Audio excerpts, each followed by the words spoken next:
महोत्सव पर विराजमान। कोरोना की स्थिति दिल्ली में काफी बेकाबू। खबरनामा, खबर से असर तक। नमस्कार, खबरनामा में आप सभी का स्वागत है। मैं हूं आपके साथ हितेंद्र। प्रधानमंत्री नरेंद्र मोदी बांग्लादेश के दौरे पर हैं और बंगाल में पहले चरण के लिए मतदान का भी आज दिन है। कहा जा रहा है कि पीएम मोदी ने बांग्लादेश से मतुआ समुदाय को साधने की कोशिश की है, क्योंकि पीएम मोदी ओराकांडी के मतुआ समुदाय के मंदिर में पहुंचे, जहां पर उन्होंने पूजा अर्चना की। और ओराकांडी की वो जगह है, ओराकांडी, जहां पर मतुआ समुदाय के संस्थापक हरीशचंद्र ठाकुर का जन्म हुआ है। और पीएम मोदी ने यहां पर यह कहा कि मैं कई सालों से इस अवसर का इंतजार कर रहा था। और पीएम मोदी ने कहा कि मुझे याद है कि पश्चिम बंगाल में ठाकुर नगर में जब मैं गया तो वहां पर मेरे मतुआ भाइयों बहनों ने मुझे परिवार के सदस्य की तरह प्यार दिया और विशेष तौर पर बारो माँ का अपनत्व, माँ की तरह उनका आशीर्वाद और मेरे जीवन के अनमोल पल वहां पर रहे हैं। पीएम मोदी ने यह भी कहा कि मैं बांग्लादेश के राष्ट्रीय पर्व पर भारत के आपके 130 करोड़ भाइयों बहनों की तरफ से आपके लिए प्रेम और शुभकामनाएं लेकर के आया हूं। आप सभी को बांग्लादेश की आज़ादी के 50 साल पूरे होने पर ढेरों बधाई। पीएम मोदी ने यह भी कहा कि दोनों देशों के बीच हमारा रिश्ता जन जन का है, मन से मन का है। और बता दें कि पश्चिम बंगाल में मतुआ समुदाय की आबादी करीब 2 करोड़ है और मतुआ समुदाय पश्चिम बंगाल चुनाव में वोटों के लिहाज से काफ़ी मायने रखता है। वहीं बंगाल में इस पर सियासत चरम पर है और आज पहले चरण में बम्पर मतदान भी हुआ, लेकिन कई जगहों से हिंसक घटनाओं की भी खबरें सामने आई।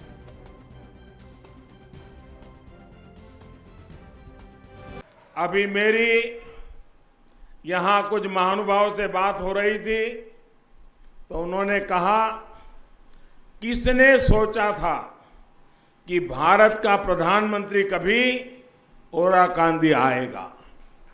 मैं आज वैसा ही महसूस कर रहा हूं जो भारत में रहने वाले मतुआ संप्रदाय के मेरे हजारों लाखों भाई बहन ओराकांडी आकर जो महसूस करते हैं, आज मैं भी वही महसूस कर रहा हूं। मैं आज यहां आया तो मैंने उनकी तरफ से भी इस पुण्य भूमि को चरण स्पर्श किया है। संदीप चौधरी हैं, उनसे चर्चा करेंगे इस पूरे मसले पर। राजनीतिक विश्लेषक हैं। संदीप जी, आपका स्वागत है एनबी न्यूज पर। धन्यवाद हितेंद्र जी। संदीप जी, जिस तरीके से प्रधानमंत्री नरेंद्र मोदी बांग्लादेश में पहुंचे और वहां पर मतुआ समुदाय को साधने की कोशिश वो कर रहे हैं, ये आरोप उन पर लग रहा है कि वो चुनाव आचार संहिता का भी उल्लंघन कर रहे हैं। ममता बनर्जी ने खुद ये बात कही है कि वो चुनाव आचार संहिता का उल्लंघन कर रहे हैं, वहां पर जाकर के बंगाल की बात कर रहे हैं। तो ऐसे में क्या समझा जाए, क्या मतुआ समुदाय को साधने के लिए ही प्रधानमंत्री वहां पर गए हैं? देखिए हितेंद्र जी, इस चीज को आप इत्तेफाक कह सकते हैं कि बंगाल का चुनाव भी है और आज की तारीख में बांग्लादेश अपना 50वां जो राजा आजादी का पर्व है उसको भी मना रहा है। तो आप ये नहीं कह सकते कि वो इलेक्शन की वजह से गए हैं, क्योंकि उनको बांग्लादेश सरकार ने, वहां की प्रधानमंत्री ने इनवाइट किया था अपने इस कार्यक्रम के लिए। लेकिन आपको एक चीज माननी पड़ेगी कि पॉलिटिशियन अपॉर्चुनिटी मिस नहीं करते हैं और मोदी जी तो कभी भी कोई भी अपॉर्चुनिटी अपनी मिस नहीं करते हैं। वो जहां से जैसे भी राजनीतिक जो उनका तीर होता है उसको चला सकते हैं तो वो चलाते हैं। और इसीलिए ममता जी की टेंशन बढ़ी हुई है, इसीलिए विपक्ष को लगता है कि उन्होंने चुनाव आयोग का जो आचार संहिता है उसका उल्लंघन किया है। लेकिन मैं ऐसा नहीं मानता, क्योंकि वो बांग्लादेश गए हैं, दूसरा कंट्री है, वहां पे जाके आचार संहिता का कोई मैटर मतलब नहीं रह जाता। और जिस तरीके से वहां पे एक ऐसे समुदाय के लोग, ऐसा जो मंदिर है जिनका वोट परसेंटेज अपने बंगाल में भी है और हिंदुस्तान में ऐसे लोग रहते हैं, वो बिल्कुल एक डिफरेंट इशू है। वो दुनिया के किसी भी देश में जा सकते हैं। देखिए हर देश में अगर किसी वो मुस्लिम कंट्री में जाते तो हम ये नहीं कह सकते कि वो मुसलमानों को खुश करने के लिए जा रहे हैं। मतलब ये है कि अगर उसी समुदाय के लोग हिंदुस्तान में रहते हैं, उसी समुदाय के लोग बांग्लादेश में रहते हैं, तो मुझे लगता है उन लोगों को एक एनर्जी मिलती है, एक मोटिवेशन मिलता है कि हाँ, किसी देश का प्रधानमंत्री है जो आपके लिए चिंतित है, जो आपके मंदिर को भी मानता है, जो आपके जो पूर्वज हुए हैं उनको भी मानता है, भगवान का दर्जा देता है, वहां की विजिट करता है। ये बड़ी चीजें हैं, इनको हमें ध्यान में रखना चाहिए। संदीप जी, दो बातें हैं यहाँ पर। जिस तरीके से आपने कहा कि प्रधानमंत्री, खासतौर पर प्रधानमंत्री नरेंद्र मोदी का आपने जिक्र किया कि किसी भी अपॉर्चुनिटी को मिस नहीं करते हैं, और ऐसे में तमाम आरोप लगते रहे कि चुनाव आयोग भी केंद्र सरकार के हिसाब से, जैसा केंद्र सरकार चाहती है उस तरीके से बंगाल में इतने ज़्यादा चरण जो है वो मतदान के लिए रखे गए हैं। तो क्या ऐसे भी ये समझा जाए, क्योंकि ये बहुत अच्छी तरह से हर कोई जानता है कि भारतीय जनता पार्टी की तरफ से इवेंट मैनेजमेंट जिस तरीके से किया जाता है ऐसा कोई नहीं करता, तो कहीं ना कहीं ये समझा जा सकता है कि पहले से ही इस तरीके की पूरी प्लानिंग बीजेपी की तरफ से, केंद्र सरकार की तरफ से तैयार की गई हो? देखिए हितेंद्र जी, कुछ इंटरनल चीजें होती हैं, उनके बारे में इस तरीके से मैं कुछ नहीं कह सकता, लेकिन ये आपको भी मालूम है कि हमारे देश में इलेक्शन कमीशन एक स्वतंत्र बॉडी है, अपने तरीके से काम करता है। जब कांग्रेस की सरकारें थी, जब जनता दल की सरकारें थी, हमने देखा जो भी विपक्ष में होता है वो इस तरीके के आरोप चुनाव आयोग पर लगाता है, लेकिन इन चीजों का कोई प्रैक्टिकली कोई सबूत नहीं है, कहीं कोर्ट में आज तक कोई साबित नहीं कर पाया है। लेकिन हमारे देश की राजनीति चूंकि आरोप प्रत्यारोप से चलती है, तो इस तरीके के आरोपों से ना कोर्ट यहाँ पे बच पाता है, ना हाई कोर्ट, ना सुप्रीम कोर्ट, ना चुनाव आयोग, ना ही कोई दूसरी बॉडी। यहाँ पे गवर्नर्स होते हैं, वो भी एक तरीके से संवैधानिक पद होते हैं, राष्ट्रपति होता है, सभी पर उंगली उठाई जा सकती है, जो फ्रीडम ऑफ स्पीच है, इस तरीके के आरोप भी लगाए जा सकते हैं। लेकिन मैं ये मानता हूं कि चुनाव आयोग ने जिस तरीके से ज्यादा चरणों में चुनाव कराने की कोशिश की है, क्योंकि हमने पूर्ववर्ती सरकारों के दौरान भी यहाँ पे चुनाव होते देखे हैं, और आपने देखा इतने ज्यादा उस जोन में चुनाव कराने के बावजूद भी ये चीजें कंट्रोल में नहीं है, पुलिस फोर्स लगी हुई है, पूरे तरीके से सतर्क है प्रशासन, लेकिन फिर भी जो हिंसक घटनाएं हैं वो कम नहीं हुई है। और अगर इतने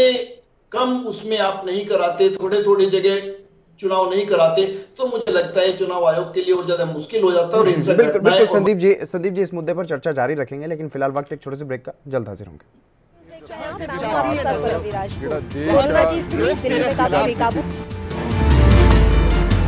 खबरनामा, खबर से असर तक।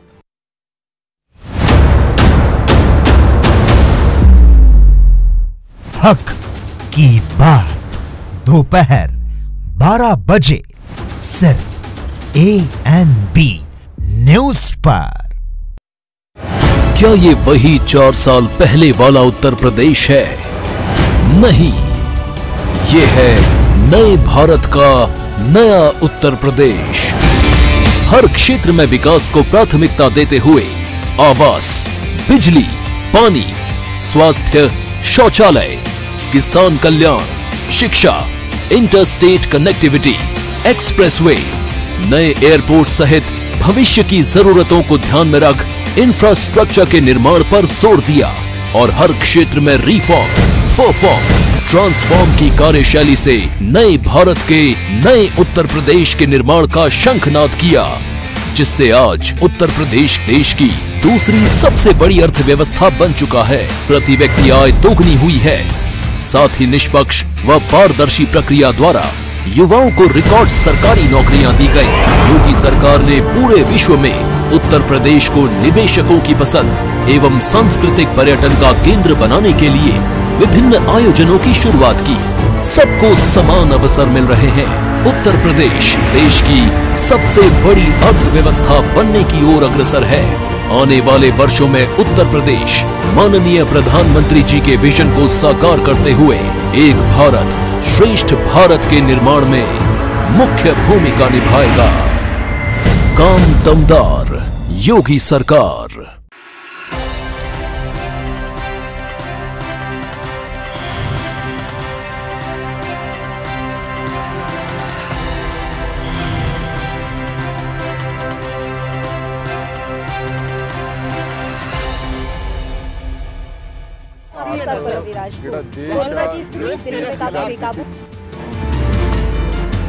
खबरनामा, खबर से असर तक।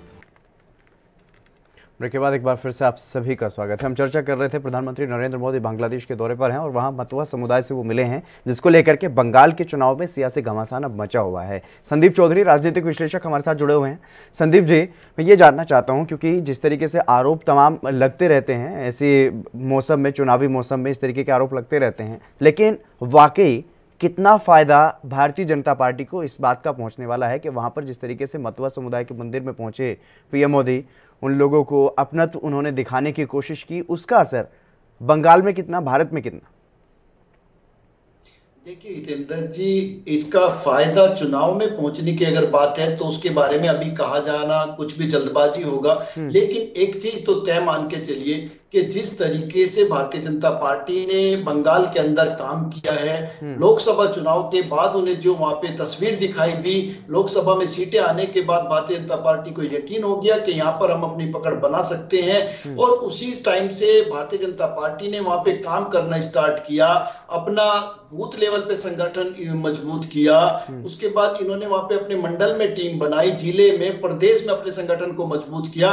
उसके बाद कुछ चीजों को भारतीय जनता पार्टी ने टारगेट करना शुरू किया कि किस तरीके से यहाँ पे काली माँ की पूजा होती है, किस तरीके से दुर्गा माँ की पूजा होती है। तो फिर पूजा पाठ पे गए, फिर ये देखा कि किस तरीके से जो रोहिंग्या मुसलमान है, जो बांग्लादेशी है, अवैध तरीके से आकर घुसपैठ करके इधर रहते हैं, उसको कैसे मुद्दा बनाया जा सकता है। उसके बाद डेवलपमेंट का मुद्दा देखिए, डेवलपमेंट बड़ा इशू है बंगाल के लिए। बंगाल के लोग हमेशा पलायन करते हैं, बाहर जाते हैं काम की तलाश में। तो हर चीज को भारतीय जनता पार्टी ने आखिर तक टारगेट किया और उन चीजों को मुद्दा बनाया, और फिर कोशिश की कि किस तरीके से हम टीएमसी और दूसरी पार्टियों के बड़े नेताओं को अपने साथ ला सकते हैं। उन चीजों पर उन्होंने काम किया, और आपने देखा बाढ़ आ गई दूसरी पार्टियां छोड़ने वालों की और बीजेपी ज्वाइन करने वालों की। और आखिर तक आप ये मानिए, ये आखिरी मोमेंट था, आज ये पोलिंग हो रहा है, तो जिस तरीके से आखिरी टाइम पर भी मतुआ समुदाय के लोगों के लिए मोदी जी वहां पे जाते हैं, बंगाल में, बांग्लादेश में जाकर के अपनी बात रखते हैं,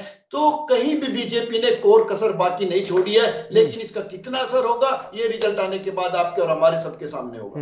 क्योंकि संदीप जी, एक बड़ी जनसंख्या है, करीब 2 करोड़ आबादी बताई जाती है मतुआ समुदाय की। ऐसा तो नहीं है कि सभी वोट में कन्वर्ट हो जाएंगे, लेकिन कहीं ना कहीं ये समझा जा सकता है कि बड़ी संख्या जो है वो इससे उनका मन जो है वो बदल सकता है और बीजेपी की तरफ वो लोग हो सकते हैं। क्या ऐसा माना जाए?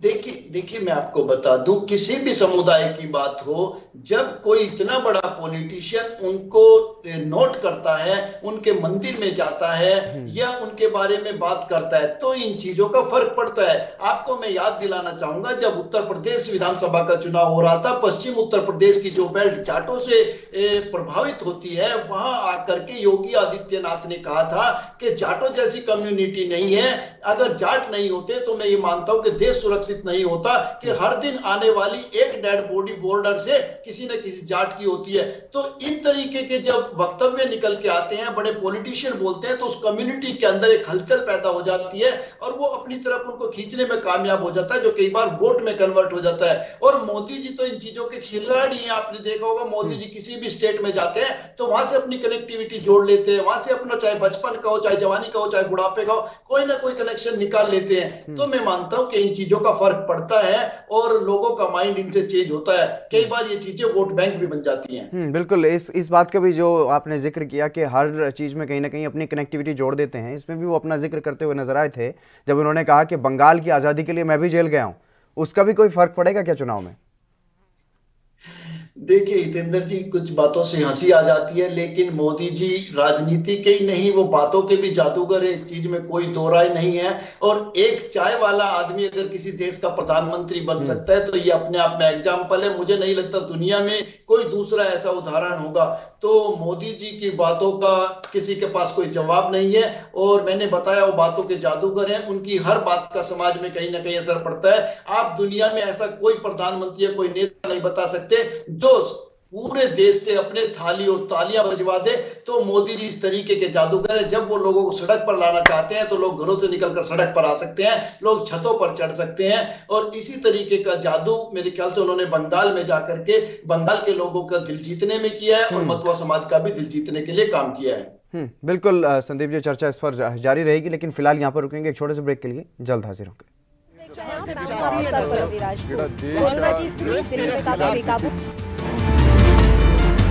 खबरनामा, खबर से असर तक। क्या आप दुबले पतले कमजोर हैं, आपकी सेहत नहीं बनती, भूख कम लगती है, वजन नहीं बढ़ता? दरअसल मेन बात खाना पीना खाना नहीं है, मेन बात है खाया पिया लगना। और अगर खाया पिया लगेगा ही नहीं तो सेहत बनेगी कैसे? इसलिए हमारी संस्था सन्यासी आयुर्वेदा ने एक ऐसी दवा बनाई है जो कि आपके पाचन तंत्र को, आपके लीवर सिस्टम को ठीक करने का काम करती है, ताकि आप जो भी खाएं उसका पूरे का पूरा निचोड़ आपके शरीर को लगे, आपकी भूख बढ़े, खाया पिया सही से लगे, नया खून बने, हड्डियों में जान आए, वजन बढ़े, ताकत बढ़े, चेहरे पर नूर आए और आप मोटे तगड़े खूबसूरत पर्सनैलिटी के मालिक बन जाएं। यह दवा पूरी तरह से आयुर्वेदिक होती है। इसका शरीर पर कोई भी साइड इफेक्ट, कोई भी नुकसान या दुष्प्रभाव नहीं होता। लड़के लड़कियां दोनों इसका इस्तेमाल कर सकते हैं और पहले 15 दिन के अंदर ही आपको इसका असर महसूस हो जाएगा।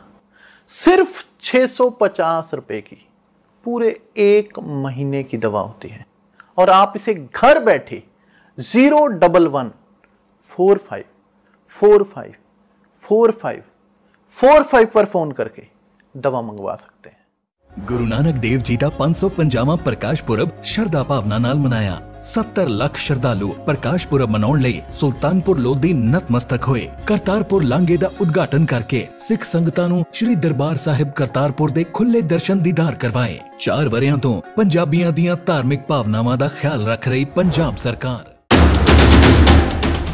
राष्ट्र धर्म, रात 8 बजे सिर्फ ANB न्यूज पर।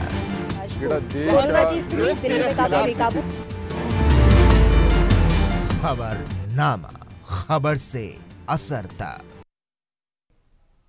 ब्रेक के बाद एक बार फिर से आप सभी का स्वागत है। हम चर्चा कर रहे थे पश्चिम बंगाल के चुनाव और प्रधानमंत्री नरेंद्र मोदी जिस तरीके से बांग्लादेश के दौरे पर गए हुए हैं और वहां से अब उन पर यह आरोप लग रहा है क्योंकि वो मतुआ समुदाय के लोगों से मिले हैं और उनको संबोधित उन्होंने किया है, वहां पर उनके मंदिर में भी गए हैं। तो ऐसे में अब यह आरोप प्रधानमंत्री पर लग रहा है कि उन्होंने चुनाव आचार संहिता का उल्लंघन भी किया है, मतुआ समुदाय को साधने की कोशिश वो कर रहे हैं। और ऐसे में जिस तरीके से लगातार अब अगर बात की जाए तो पश्चिम बंगाल में क्योंकि सियासी घमासान मचा हुआ है, तो अब ऐसे में आरोप प्रत्यारोप की राजनीति भी शुरू हो गई है। और ममता बनर्जी ने खुद ये बात कही है एक जनसभा में कि प्रधानमंत्री खुद आचार संहिता का उल्लंघन कर रहे हैं।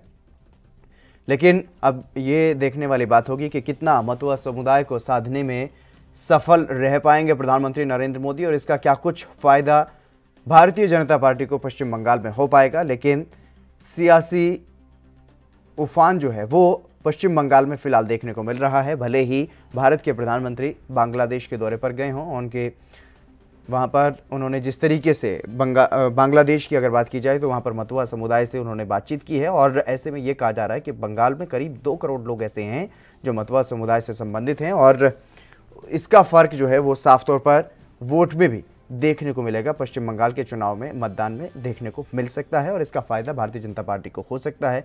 इस तरीके की बातें जो है वो कही जा रही हैं क्योंकि सीधे सीधे अगर बात की जाए तो पश्चिम बंगाल की सीएम ममता बनर्जी ने भी इस पर सवाल उठाया कि क्यों अब बांग्लादेश में मतुआ समुदाय को साधने की कोशिश कर रहे हैं, क्यों अब वहां पर बंगाल के चुनाव की बातें की जा रही हैं। इस तरीके की बातें ममता बनर्जी कहती हुई नजर आई और निशाना साध रही हैं लगातार भारतीय जनता पार्टी पर, प्रधानमंत्री नरेंद्र मोदी पर घेरने की कोशिश कर रहे हैं। और इस पर बीजेपी की तरफ से पलटवार ये किया जा रहा है कि ममता दीदी बौखला रही हैं, उन्हें अपनी हार नज़र आ रही है और वो कुछ भी कह रही हैं। इस तरीके के आरोप जो हैं वो अब बीजेपी की तरफ से भी पलटवार किए जा रहे हैं। लेकिन जिस तरीके से प्रधानमंत्री नरेंद्र मोदी बांग्लादेश में गए और बांग्लादेश में जाकर के उन्होंने जो बांग्लादेश के साथ अपना जो लगाव उन्होंने ये बताया है कि कितना लगाव बांग्लादेश से है। और ख़ासतौर पर जब वो मतुआ समुदाय के लोगों से मिले, मतुआ समुदाय के लोगों को उन्होंने संबोधित किया, तो उनके संबोधन में साफ तौर पर ये झलक रहा था कि किस तरीके से वो अपनापन महसूस कराने की कोशिश मतुआ समुदाय को कर रहे हैं। और उसी को लेकर के अब ये कहा जा रहा है कि बंगाल चुनाव को प्रभावित करने के लिए वहाँ से प्रचार करने के लिए वहाँ पर पहुँचे हैं प्रधानमंत्री नरेंद्र मोदी।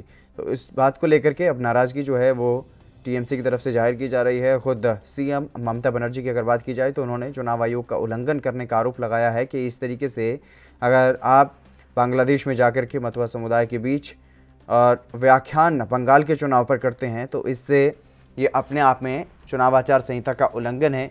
अगर बात की जाए साल 2019 के चुनाव की तो ये भी कहा जा रहा है कि 2019 के चुनाव में जब बांग्लादेश का कोई अभिनेता टीएमसी के लिए चुनाव प्रचार करने आया था तो उसका वीज़ा रद्द कर दिया गया था, लेकिन अब क्यों ना प्रधानमंत्री का वीज़ा रद्द हो।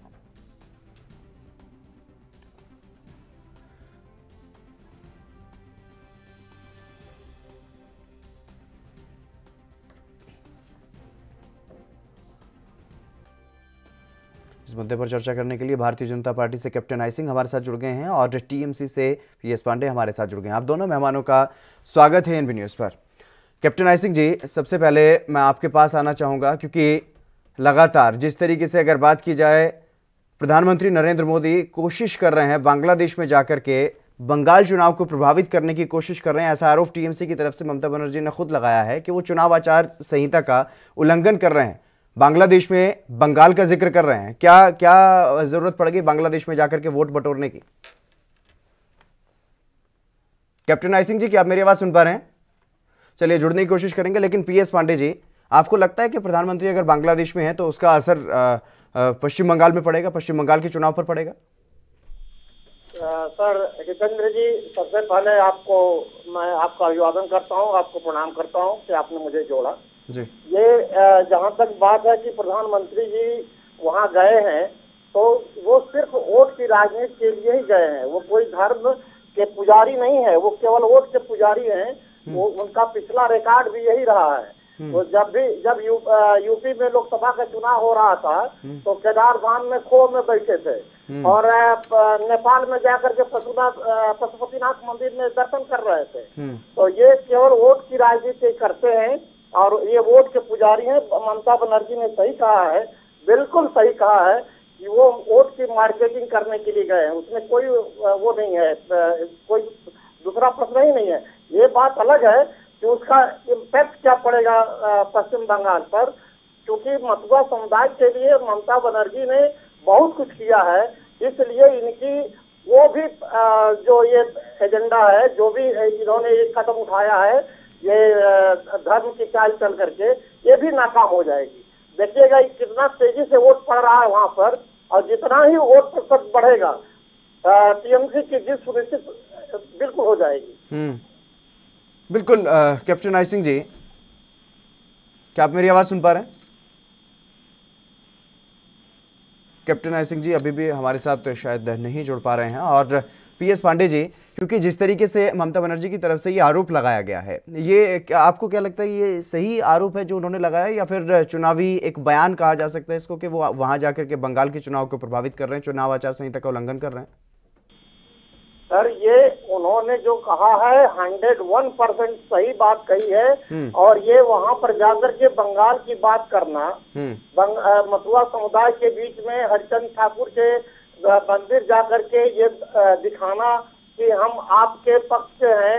अरे साहब, आपके पक्ष से तो आप तो कभी नहीं रहे, इससे पहले तो कभी मतुआ समुदाय की आपने खोज खबर नहीं ली। पश्चिम बंगाल में चुनाव आया तो आपको मतुआ समुदाय नजर आया, और मतुआ समुदाय के लिए ममता बनर्जी ऐसे ही बहुत कुछ काम कर चुकी हैं। तो आप कहाँ पर हैं? आपका तो मतलब ये भी चाल बेकार हो गई। तो वही है ना पीएस पांडे जी, जब आप कह रहे हैं कि मतुआ समुदाय को इन्होंने पूछा नहीं, तो अब ये कैसे आप कह सकते हैं कि अब जाने से उनके बीच में, अगर पीएम उनके बीच में जाते हैं तो वो वोट आपके खिलाफ पड़ेगा? ऐसा कैसे समझ सकते हैं? हम कहाँ कह रहे हैं कि हमारे खिलाफ पड़ेगा? वहाँ तो ममता बनर्जी के पक्ष में मतुआ समुदाय का वोट पड़ रहा है। ये अपनी चाल चलने गए हैं। हम तो ये कह रहे हैं कि अपनी चाल चलने गए हैं और वोट की राजनीति करने गए हैं। चुनाव आयोग को संज्ञान लेना चाहिए इस पर। बिल्कुल, चुनाव आयोग के इस पर संज्ञान लेना चाहिए। ये क्या चुनाव आचार संहिता का उल्लंघन नहीं है? लेकिन जिस तरीके से शुरुआत में पीएस पांडे जी ये भी कहा जा रहा था कि इतने चरणों में, इतने ज़्यादा चरणों में क्यों मतदान करवाया जा रहा है, बीजेपी के हिसाब से चुनाव की तारीखें घोषित की गई हैं चुनाव आयोग की तरफ से, और अब जब छोटे छोटे इलाकों में जब चुनाव करवाया जा रहा है अलग अलग चरण में, उसके बावजूद भी इस तरीके की घटनाएं, जो हिंसक घटनाएं सामने आ रही हैं, उसको देखकर आपको नहीं लगता कि चुनाव आयोग ने यह सही फैसला लिया था? थोड़ा सा वीडियो भी कट रहा है और ऑडियो भी कट रहा है, जरा सा प्रश्न अपना दोहरा दीजिए सर। पीएस पांडे जी और कैप्टन आई सिंह जी, आप दोनों हमारे साथ बने रहिएगा, हम इस मुद्दे पर चर्चा जारी रखेंगे, लेकिन फिलहाल यहाँ पर वक्त एक छोटे से ब्रेक के बाद जल्द हाजिर होंगे और तमाम सवालों के जवाब भी लेंगे।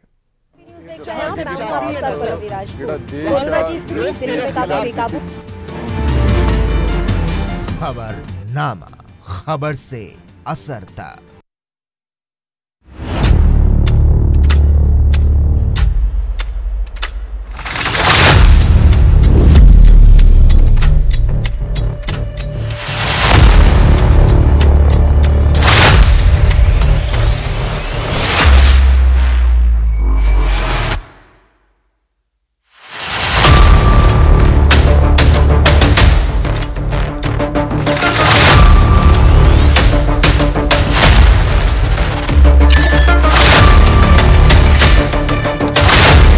लो सरपंच साहब लड्डू खाओ। की गल शर्मा जी, इस गरीबड़ी दी कोई लाटरी लग गई है की? ਇਹਦਾ ਮੁੰਡਾ ਠੀਕ ਹੋ ਕੇ ਵਾਪਸ ਆ ਗਿਆ। ਉਹ ਨਸ਼ੇੜੀ ਹੁਣ ਉਹ ਨਸ਼ੇੜੀ ਨਹੀਂ ਰਿਹਾ। ਪੰਜਾਬ ਸਰਕਾਰ ਰਾਜ ਨੂੰ ਨਸ਼ਿਆਂ ਤੋਂ ਮੁਕਤ ਕਰਨ ਲਈ ਹਰ ਸੰਭਵ ਕੋਸ਼ਿਸ਼ ਕਰਦੀ ਪਈ ਹੈ। ਮੈਂ ਹੀ ਮਿੰਦੋ ਦੇ ਮੁੰਡੇ ਨੂੰ ਡਰੱਗ ਰਿਹੈਬਿਲਿਟੇਸ਼ਨ ਸੈਂਟਰ ਤੇ ਲੈ ਕੇ ਗਿਆ ਸੀਗਾ। 2018 ਵਿੱਚ ਪੰਜਾਬ ਸਰਕਾਰ ਨੇ drug abuse prevention officer programme ਚਲਾਇਆ ਸੀਗਾ। ਇਹ ਅਫਸਰ 10.5 ਲੱਖ ਤੋਂ ਵੱਧ ਨਸ਼ਿਆਂ ਦੇ ਸ਼ਿਕਾਰ ਲੋਕਾਂ ਤੱਕ ਪਹੁੰਚੇ ਸੀਗੇ। ਪੰਜਾਬ ਸਰਕਾਰ ਨੇ ਬੜੀ ਪ੍ਰੋਗਰਾਮ ਵੀ ਲਾਂਚ ਕੀਤਾ। 37 ਲੱਖ ਤੋਂ ਵੱਧ ਬੱਚਿਆਂ ਨੂੰ ਸਕੂਲਾਂ ਤੇ ਕਾਲਜਾਂ ਵਿੱਚ ਜਾ ਕੇ ਨਸ਼ਿਆਂ ਦੇ नुकसान बारे दसिया गया। सरकार ने मिशन रेड स्काई भी लॉन्च किया है। की है वो मिशन? ड्रग रिहैबिलिटेशन सेंटर ते जान वाले मुंडियां नूं अपने हुनर ते काम करना सिखाया जाता है। पाजी करके आज मेरा लाल ठीक होया। मिंदो जब तो पंजाब सरकार ने मुफ्त नशा मुक्ति केंद्र खोले ने, तब तो गुमराह हो चुके लोगों का हो रहा है मुफ्त इलाज। कैप्टन साहब कहंदे भी ने तुसी एक कदम चलो, साडी सरकार नशिया खिलाफ 10 कदम अगे होके काम करूगी।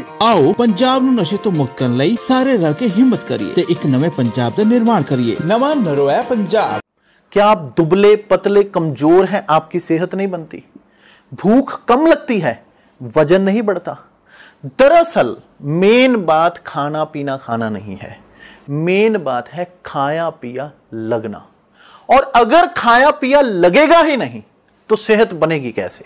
इसलिए हमारी संस्था सन्यासी आयुर्वेदा ने एक ऐसी दवा बनाई है जो कि आपके पाचन तंत्र को, आपके लीवर सिस्टम को ठीक करने का काम करती है, ताकि आप जो भी खाएं उसका पूरे का पूरा निचोड़ आपके शरीर को लगे, आपकी भूख बढ़े, खाया पिया सही से लगे, नया खून बने, हड्डियों में जान आए, वजन बढ़े, ताकत बढ़े, चेहरे पर नूर आए और आप मोटे तगड़े खूबसूरत पर्सनैलिटी के मालिक बन जाएं। यह दवा पूरी तरह से आयुर्वेदिक होती है। इसका शरीर पर कोई भी साइड इफेक्ट, कोई भी नुकसान या दुष्प्रभाव नहीं होता। लड़के लड़कियां दोनों इसका इस्तेमाल कर सकते हैं और पहले 15 दिन के अंदर ही आपको इसका असर महसूस हो जाएगा। सिर्फ 650 रुपए की पूरे 1 महीने की दवा होती है और आप इसे घर बैठे 011 45 45 45 45 पर फोन करके दवा मंगवा सकते हैं। सरकारी ਹਸਪਤਾਲਾਂ ਵਿੱਚ ਮੁਫਤ ਕੋਰੋਨਾ ਵੈਕਸੀਨ। ਕੋਰੋਨਾ ਬਿਮਾਰੀ ਤੋਂ ਹਰ ਪੰਜਾਬੀ ਨੂੰ ਬਚਾਉਣ ਲਈ ਵਚਨਬੱਧ ਪੰਜਾਬ ਸਰਕਾਰ। राष्ट्र धर्म रात 8 बजे सिर्फ ANB न्यूज पर।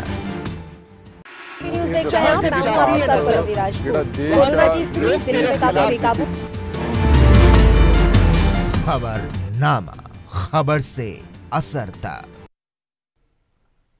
ब्रेक के बाद एक बार फिर से आप सभी का स्वागत है। हम चर्चा कर रहे थे पश्चिम बंगाल के चुनाव को लेकर के और जिस तरीके से बांग्लादेश में प्रधानमंत्री नरेंद्र मोदी पहुंचे हुए हैं उसको लेकर के, जिस तरीके से अब बंगाल की सियासत में सियासी पारा अगर ये कहा जाए कि हाई है, अपनी चरम सीमा पर है, तो ये गलत नहीं होगा। पीएस पांडे जी हमारे साथ लगातार बने हुए हैं टीएमसी से और कैप्टन आई सिंह भी हमारे साथ बने हुए हैं बीजेपी से। लेकिन पीएस पांडे जी, सवाल ये है क्योंकि जिस तरीके से बांग्लादेश में पहुंचे प्रधानमंत्री नरेंद्र मोदी और अभी तक बंगाल में भी चुनाव प्रचार कर रहे थे और अब ये उन पर आरोप लग रहा है कि वो सिर्फ मतुआ समुदाय को वहां पर साधने के लिए गए हैं, तो ये कहां तक समझा जाए कि ठीक है, क्योंकि वो बांग्लादेश में हर जगह पर जा रहे हैं, उनके राष्ट्रीय कार्यक्रमों में भी वहां पर शामिल हो रहे हैं, तो ये कहना क्या आपको ठीक लगता है? क्या सिर्फ और सिर्फ मतुआ समुदाय के लोगों का बंगाल में वोट पाने के लिए मोदी जी वहां पर पहुंचे? सर, वो प्रधानमंत्री हैं, सबके माननीय हैं और हमारे देश के सर्वोच्च पद पर हैं।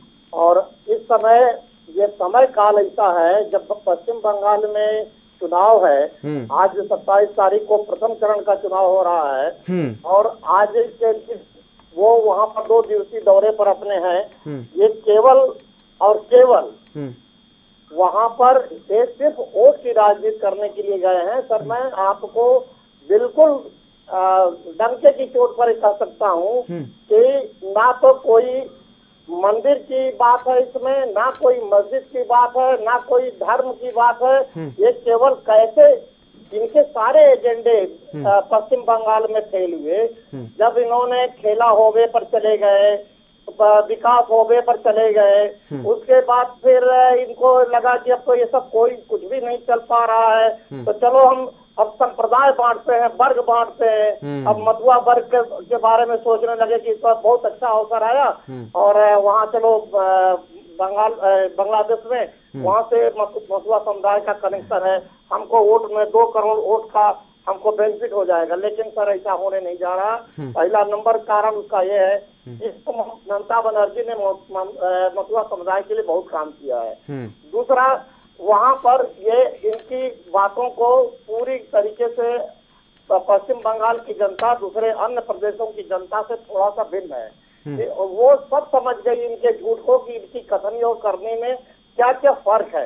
ये करते कुछ और है, करते कुछ और है। इनके मैनिफेस्टो भी दर्शा दिए कि डबल स्टैंडर्ड की बातें हो रही हैं। यहाँ डबल इंजन की सरकार आप दे दोगे तो जहाँ जहाँ आपकी डबल इंजन की सरकार है वहाँ पर इन सब प्रलोभनों को आपने क्यों नहीं लागू कर दिया। तो ये सोनार बंगला, अरे सोनार बंगला तो ममता बना ही रही हैं, आप क्या जाकर के बना दोगे? आप कुछ नहीं बना सकते। और जहाँ बनाना था आपका डबल इंजन की सरकार है, वहाँ तो पहले बना लेते, उत्तर प्रदेश बना देते, मध्य प्रदेश बना देते, बिहार बना देते। बिल्कुल। दीपक पटेल जी भी हमारे साथ जुड़ गए हैं बीजेपी से, उनसे जान लेते हैं उनका पक्ष। दीपक जी, आपका स्वागत है एनबी न्यूज पर। जी दीपक जी, क्या समझा जाए? प्रधानमंत्री पहुंचते हैं बांग्लादेश और मतुआ समुदाय से मिलते हैं और अब आरोप आप पर यह लग रहा है कि आप बंगाल के चुनाव को प्रभावित करने की कोशिश कर रहे हैं। मतुआ समुदाय को वहां से आप सिर्फ और सिर्फ वोट की राजनीति करने गए हैं और यहां तक कि आपने चुनाव आयोग का चुनाव आचार संहिता का उल्लंघन भी किया है। देखिए, आदरणीय मोदी जी देश की दुनिया के सर्वाधिक लोकप्रिय नेताओं में और बंगाल में चुनाव हो रहे हैं। भारतीय जनता पार्टी पूरी बहुमत से वहाँ पर सरकार बनाने जा रही है। ये विपक्ष बौखलाया हुआ है। आप पूरी टीएमसी साफ हो गई है। सारे बड़े नेताओं ने बीजेपी का दामन थाम लिया है। एक तरफा वहाँ भाजपा की सरकार बनने जा रही है। इसी से बौखलाए लोग जुलूस अनाप आ गए। नहीं तो क्या समझा जाए, क्योंकि जिस तरीके से 2 करोड़ की आबादी है पश्चिम बंगाल में मतुआ समुदाय की, तो यही समझा जाए कि प्रधानमंत्री मोदी वहां पर इसीलिए मिलने के लिए गए हैं ताकि वोट में कोई कमी ना रह जाए और मतुआ समुदाय को भी बीजेपी की तरफ खिसकाया जा सके। देखिए, वो देश के प्रधानमंत्री, जन जन की आस्था उनके साथ और मतुआ समाज हमारे देश का है, तो क्यों नहीं मिल सकते प्रधानमंत्री को? क्योंकि प्रधानमंत्री जी हर कमजोर आदमी की हित की चिंता करते हैं। मतुआ समुदाय भी उन्हीं में से एक है। तो प्रधानमंत्री हैं, उनको सबकी चिंता है, वो जरूर मिलेंगे, उनके लिए काम करेंगे, उनकी समस्याओं को सुनेंगे, उसका समाधान करेंगे। पीएस पांडे जी, प्रधानमंत्री हमारे इतने अच्छे हैं, उनको सबकी चिंता होती है, तो क्या परेशानी है अगर वो वहां पर जाकर के मतुआ समुदाय से मिल लेते हैं? देश के किसान जो है करीब 3-3.5 महीने से बैठे हुए हैं। 4 महीने हो गए सर पूरे। आपने भी देखा 4 महीने से ज्यादा समय हो गया परिस्थिति में बैठे। उनका जो पता लेने के लिए इनके पास समय तो बिल्कुल नहीं है, तो सबका समाचार लेते रहते हैं। ये तो हमको भी दिख रहा है कि सबका समाचार ले रहे हैं। दीपक जी, सिर्फ सत्ता की चिंता है, वोट की चिंता है आपको? वो किसानों के हितों के लिए ही लाया गया है। रही बात कोई प्रदेश भर के कुछ लोगों के आंदोलन से, आप उसको आपके पश्चिम बंगाल में किसान बिल का कितना प्रभाव है? उसके जो प्रवक्ता बैठे हैं हमारे, कितने किसान आंदोलन कर रहे हैं पश्चिम बंगाल? हमारे उत्तर प्रदेश में देखिए कहाँ कितने किसान नदी आवाज।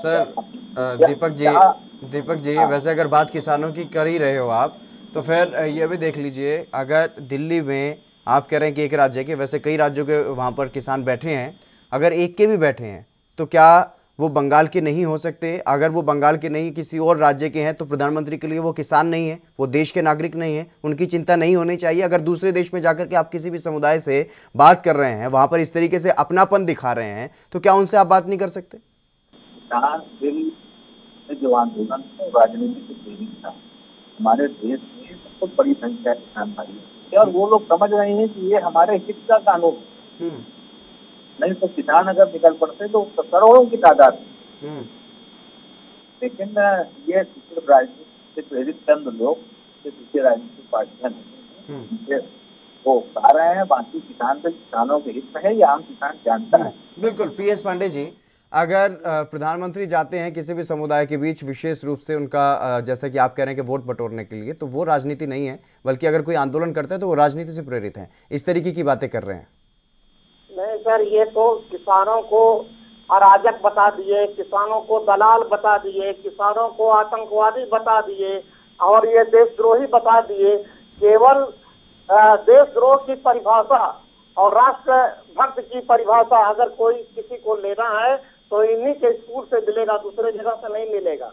और उस पर एक तो बहुत लंबी डिबेट हो जाएगी किसानों की बात को, और उसको छोड़ दीजिए। अभी इस समय किसान की बात को हम नहीं करना चाह रहे हैं, हम पश्चिम बंगाल पर ही केंद्रित रहना चाहते हैं। और इनको 2 मई को पता चल जाएगा कि हमने जो जो हथकंडे अपनाए हमारे किसी काम नहीं आए।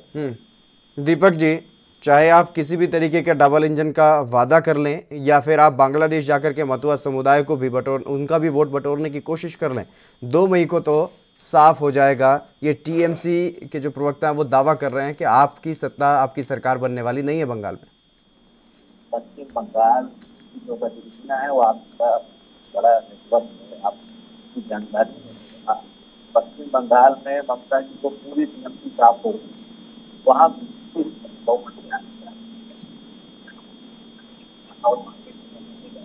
दीपक जी, आपकी आवाज सही से समझ नहीं आ रही है, शायद कोई तकनीकी कमी है। फिर से जुड़ने की कोशिश करेंगे दीपक जी से, फिर से जुड़ने की कोशिश की जाए ताकि उनकी आवाज़ सही तरीके से सुनाई दे। लेकिन PS पांडे जी, जिस तरीके से कोशिशें, तमाम कोशिशें की गई, ये दावा किया जा रहा है कि जो TMC के बड़े नेता थे वो सभी BJP में आ चुके हैं और अलग अलग तरीके से वोट को साधने की कोशिश, चाहे वो कोई भी कोशिश हो, वो हर तरीके की कोशिश BJP की तरफ से की जा रही है। उसके बावजूद भी आप ये दावा कर रहे हैं कि TMC की सरकार बन रही है, क्योंकि BJP के बड़े नेता ये दावा कर रहे हैं कि उनके समर्थन में इस बार लहर दिखाई दे रही है बंगाल में, और किसी राज्य में इस तरीके का दावा भी नहीं किया जा रहा।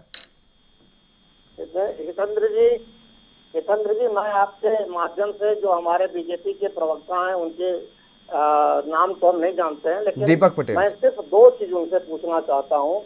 उनका ग्राउंड लेवल पर ना तो कोई कार्यकर्ता था, ना है, और ना वो चुनाव जीतने जा रहे हैं। उन्होंने कल, छल, बल और धन का प्रयोग करके TMC के जो गद्दार थे, TMC के ममता बनर्जी के आस्तीन में जो पल रहे सांप थे, उनको जो उन्होंने लिया, उनकी फितरत उन सांपों की यही है कि जो इनके यहाँ गए हैं वो इनको भी डसेंगे। नंबर 1। नंबर 2 कि ये जो इनके पास इतना ही कुवत होती ग्राउंड जीरो पर, तो ये अपने सांसदों को चुनाव के लिए नहीं उतारते, और अगर उतारे भी तो इनके में इतना नैतिक बल नहीं था कि उन सांसदों से ये कह देते, या उन सांसदों को इतना नैतिक बल नहीं था कि अपना पद से इस्तीफा दे देते, एमपी पद तोड़ देते और विधायकी का चुनाव आकर के लड़ लेते।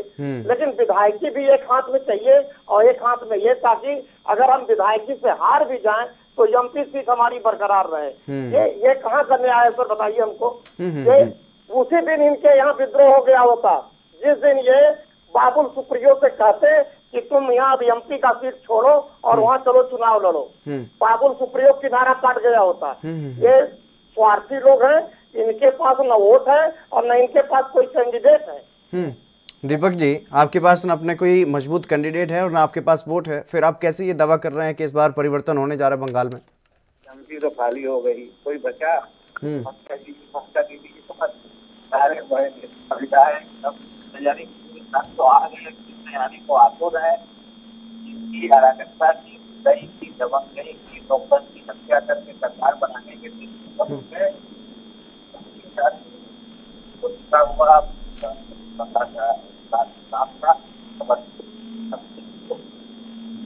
बहुत सारी योजनाएं केंद्र में जिसको लागू नहीं होने दिया है वहाँ का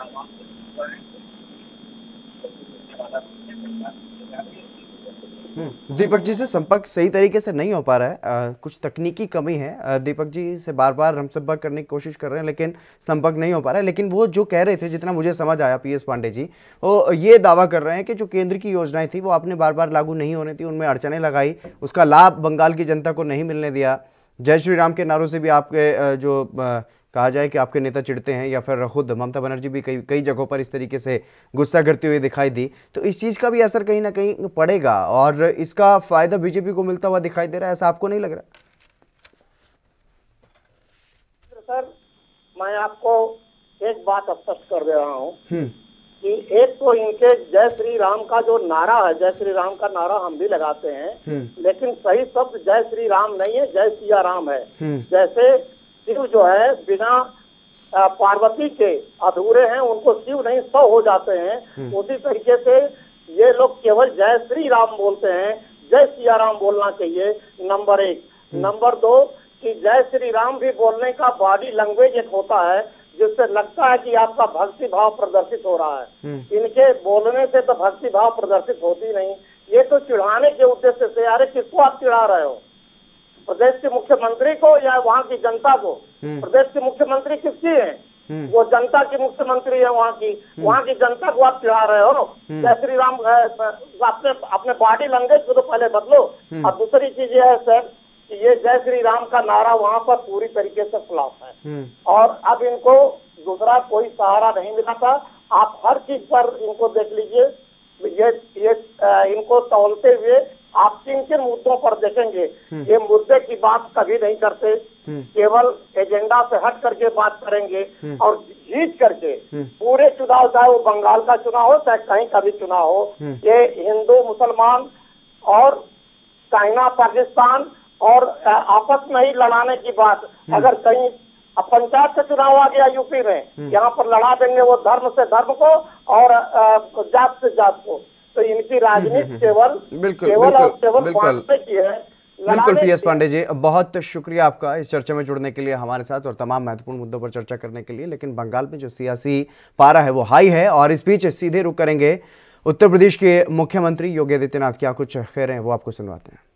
महानगर अध्यक्ष राजेश गुप्ता जी, प्रमुख सचिव वन, प्रधान मुख्य संरक्षक और विभागाध्यक्ष वन्यजीव, प्रधान मुख्य वन संरक्षक वन्यजीव, गोरखपुर के मंडलायुक्त, हमारे जिलाधिकारी और अन्य सभी प्रशासनिक और पुलिस के अधिकारीगण, कालीबाड़ी के महंत जी और भारी संख्या में आज के इस गोरखपुर प्राणी उद्यान के लोकार्पण कार्यक्रम में उपस्थित गोरखपुर के उपस्थित सभी भाइयों बहनों, मैं आप सबको गोरखपुर प्राणी उद्यान समर्पित करते हुए मुझे प्रसन्नता की अनुभूति हो रही है। होली के एक दिन पहले गोरखपुर वासियों को, पूर्वांचल वासियों को इस उपहार के लिए हृदय से बधाई देता हूं, वन विभाग को धन्यवाद देता हूं और विश्वास करता हूं कि गोरखपुर प्राणी उद्यान जिस उद्देश्य से यहां पर स्थापित किया गया है उन लक्ष्यों को प्राप्त करेगा। मुझे यह बताते हुए प्रसन्नता है कि इस प्राणी उद्यान का नामकरण भारत माता के महान सपूत काकोरी कांड के नायक शहीद हसफाउल्लाह खान के नाम पर इस प्राणी उद्यान का नाम रखा गया है। गोरखपुर और काकोरी कांड के नायकों का बहुत अटूट संबंध है। हम सब जानते हैं कि काकोरी कांड की पूरी भूमिका तय की गई थी शाहजहांपुर में और उस भूमिका को तय करने वाले महानायक थे पंडित राम प्रसाद बिस्मिल। पंडित राम प्रसाद बिस्मिल के नेतृत्व में जो योजना रचना तय हुई थी कि अंग्रेज इस देश को लूट करके भारत के खजाने से ही भारत की जनता के खिलाफ षड्यंत्र करते, उनका शोषण करते, उनका अत्याचार करते हैं।